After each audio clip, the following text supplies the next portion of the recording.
Greetings and salutations, everybody. Welcome to installment number 2 as I kind of go through this rundown of the Underworld franchise. As a reminder, I had previously enjoyed parts 1, 2, and 4, didn't really care for part 3, and never got around to part 5. So I'm revisiting some while checking out one for the first time, see what I think of them. For this entry, I revisited the second installment, which is for Underworld Evolution.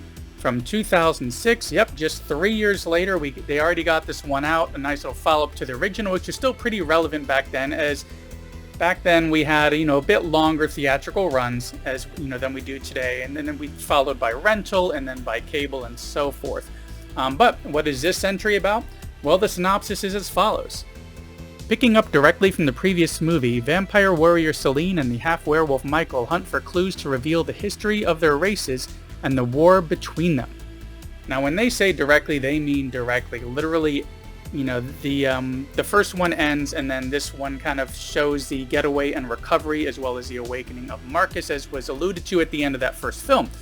But before we get into that part of it, we get this flashback of hundreds of years earlier, kind of showing the backstory of the creation of the first vampire and the first Lycan, and the battle to kind of take down those werewolves and imprison that first one, the brother to Marcus, William, who was the first Lycan. Now afterward, we get kind of thrust into the immediate aftermath of that first film, kind of launching us into like the main meat of the story, which involves the awakening of Marcus, as they were talking about at the end of the first film, who's trying to now track down where his brother, that original Lycan William, is imprisoned, so he may kind of rescue him.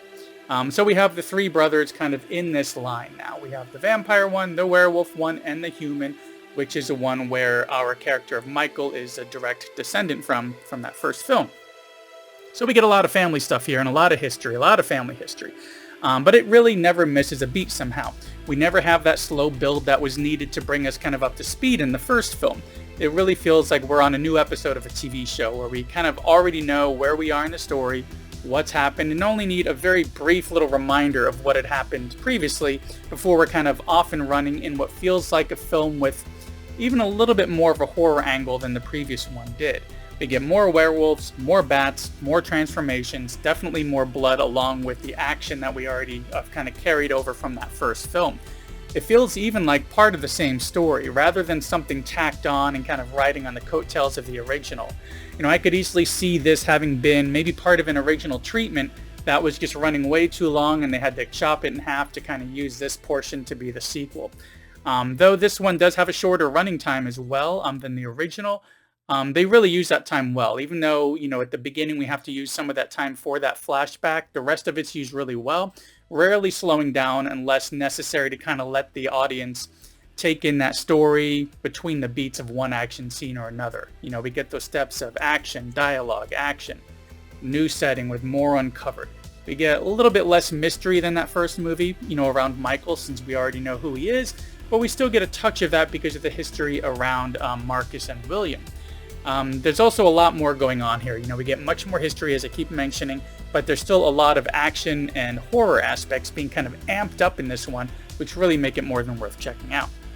And speaking of checking out, thanks for checking out this latest entry here for the Underworld franchise with Underworld Evolution from 2006, a very worthy follow-up that's definitely worth checking out. I feel it expands upon the original without retreading too much known territory. A bit faster paced, much more family connections and so forth going on, with a similar level of action and definitely a bit more blood kind of thrown in there and more of that vampire werewolf action. Note that it's only available on paid rental as well as a disc, which it's one that I've actually had in my collection for a while. So far we're 2 for 2 on these. These first two are definitely worth checking out, are a lot of fun. They kind of work really well together back to back.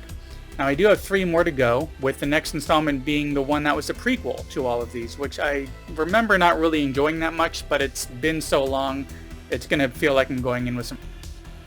Be sure to subscribe and hit that little bell icon to get notifications for when I put that video up, which should hopefully be in another week.